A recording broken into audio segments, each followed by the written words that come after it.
everyone, my name's Laura. Today I'm going to be talking to you about how you can prepare for your healthcare support worker interview.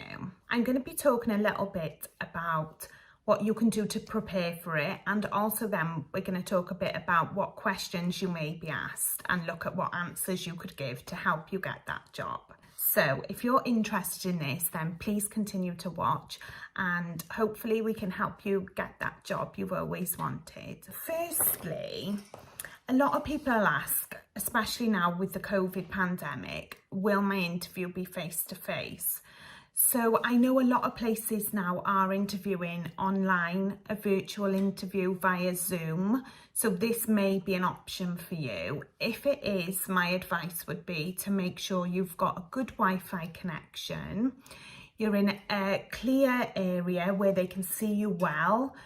And also you speak in a clear way and there's no background noise, which will interfere and disrupt the interview. Whether places will continue to do them via Zoom, it's down to the employer, but I know a lot of people are. If it's face-to-face, a lot of people will say, well, who interviews me? How many people will be there? So every time I've gone for a job as a healthcare support worker, there's always been at least 2 people in the room with me. So it tends to be a nurse or another healthcare support worker.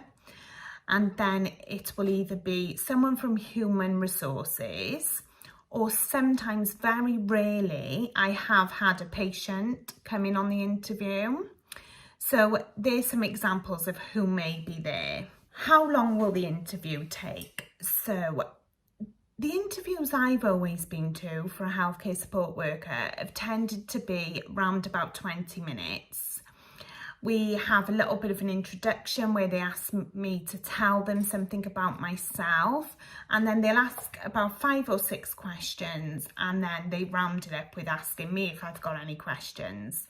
So 20 minutes, it's not very long, and every healthcare support worker role interview I've been for has been very relaxed, and within 5 minutes I feel really comfortable, which is a positive. So try to relax on the day. I know it's hard and nerves can get the better of us, but we are only human. Everyone's human. We all get nervous at times, so just go in there and try your best.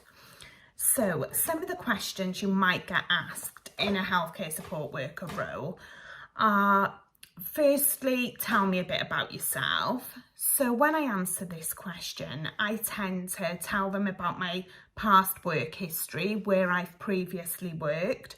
And then after I've done that, I'll explain a little bit about myself personally. So I might say, I'm a mum, I'm married, I got 3 children, and I live blah, blah, blah. So I might tell them what hobbies I've got, or give an example of what I like to do in my spare time. So that just gives them the chance to get to know you a bit as a person. It's not just all about work. So I tend to tell them partly my work history and partly a bit about my personal life. Some other questions you might get asked are, what skills do you need as a healthcare support worker? So I would say one of the main skills is communication skills. So they want to know that you're going to be able to communicate with a wide variety of people, from the patients themselves to family members, visitors who come to see the patients, and also then other people you're working alongside. So nurses, managers, doctors. For example, in the hospital, there's loads of different people. So it's knowing you can communicate and work in that environment with different people. Some other skills I would say you need is you need to be able to listen to people, and you need to be able to observe things and have good observational skills. So working in a hospital as a healthcare support worker, a lot of the time you're the person who are doing the patient's observations. So being able to notice if things aren't quite right with the patient and being able to relay that back to the nurse or the doctors if if you feel you have to. So that's another skill. Another skill I would say would be good timekeeping. Working on a ward as a healthcare support worker is very busy. So knowing how to manage your time and get your duties done within the time you're there. And it's about not letting things drag on, and then you get to the end of the shift and you've got 1,000,001 things left to do. So I would say that. Also, they may ask what your weaknesses and strengths are. So this is a difficult question. So my advice would be sit down, maybe ask a family member, what do you think my weaknesses are? What do you think I need to improve on?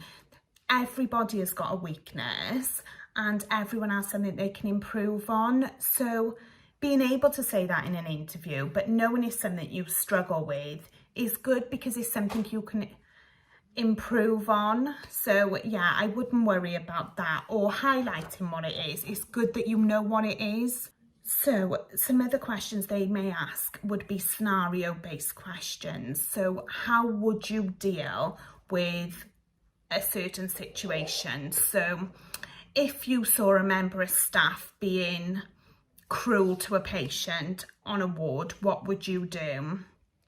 So basically, they're going to want to know that you're going to work in a safe manner, you're going to keep the patient safe, and you're going to do everything in the best way possible. So you're going to adhere to all safeguarding policies, you're going to adhere to all the NHS policies you've got to follow. You're not going to let that go unseen. So it's about being able to say, I'm going to stand up and I'm going to, if I see something happening that's wrong, I will come to see you. I will intervene if necessary. And it's knowing that you're going to be a voice for that patient as well. So that's another question I would think about. And also look at other scenarios. They might ask you something if you're having a difficult patient or a patient's really upset and they're struggling, how would you deal with that? So try and think of some scenarios and put yourself in the patient's shoes or the staff member's shoes and just think about how you would deal with that situation yourself. And it's always remembering to work in a way where you're calm, you're friendly, but you're working to provide the best care possible for those patients. So another question they may ask is, are you aware of confidentiality policies? Are you aware of data protection? So knowing that you can't share information with everyone about patients is vital, and being aware of some of the policies. So my advice to you would be, if you're applying for a job in the hospital, to go on the NHS Trust website for the hospital and just have a little look at different policies that they might have a read through them, and it'll just build up your awareness.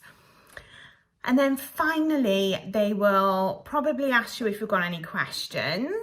And sometimes I have asked, is there any chance of progression within this job role? So when I first worked as a healthcare support worker and I went for my next job, I asked if there would be any type of progression, and I was able to train to do venipuncture bloods. So that's a good opportunity, and it shows that you want to learn more and you're happy to engage in further training. So that's always a good one to ask. But most importantly, I think when you do have a healthcare support worker job interview, the best thing to do is just be yourself. Explain what previous experience you've got. If it's not in a job role, it could be in a family role where you've cared for someone. Maybe you've helped a neighbour who you live near to with shopping or anything like that. Just look at all what you've done throughout your life, aspects that can relate to this job. But yeah, just keep calm, be yourself. And if you find any question difficult, just don't be afraid to pause or ask them to repeat the question and take it from there. But yeah, that's my advice. If you've enjoyed this video, please give it a thumbs up. And if you want to ask any more questions, please feel free to write them in the comments below and I will answer them as soon as I can. Thank you. Bye.